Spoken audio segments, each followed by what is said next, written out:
भवाना में दरिया चनाब में सैलाबी सूरत हाल में कमी हुई, मगर सैलाब की दवाकारियां जारी है। मोजे सामल के करीब जमीनी कटाव तेजी से जारी है। सैकड़ों एकड़ पर सरी अराजी दरियाबुर्द हो गई, जबकि मोजे सामल आधा सफाई हस्ती से मिट गया है। इसके साथ सैलाबी इलाकों में सड़कें भी तबाह हो गई है। मकई, दहान, तिल, चारा के साथ बड़े पैमाने पर सब्जियों की फसलें भी तबाह हो गई। मजीद इसी पर बात करेंगे हमारे नुमाइंदे नासिर अली कर्ब से।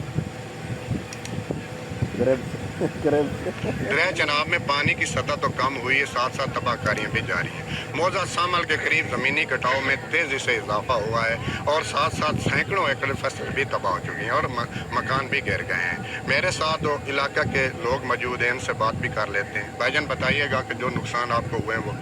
साढ़े नुकसान हुए जी, साढ़े मकान गिर गए हैं जी, साड़ियाँ ज़मीनां गिर गई हैं जी, कटाव बड़ा तेज़ है जी, अजें बड़े खतरे विच हैं जी। साड़ियाँ सड़कां खराब हो गई हैं, निकलने की जगह ही कोई नहीं जी। साड़ी मदद की जाए, साड़ी सपोर्ट की जाए। साड़ी हुकूमत अगे अपील है जी, मेहरबानी करके जितनी इमदाद साड़ी हो सकती है करें जी। ते साडा कोई हालात आके वेखें, चेक करें जी। ते साड़ियाँ मतलब मकान, फसलां, साडे माल भुखे खड़े जी, डंगर भुखे खड़े। साडे को कोई पट्ठियां का जरिया नहीं, कोई वसाइल नहीं, कितों असीं लिया नहीं सकते, ना असीं निकल सकते हैं, ना सानू रस्ते निकलण पे देंदे। रस्ते सारे खराब हो गए जी, ना कश आ सकती है ना जा सकती है जी। साडी हुकूमत अगे अपील है जी।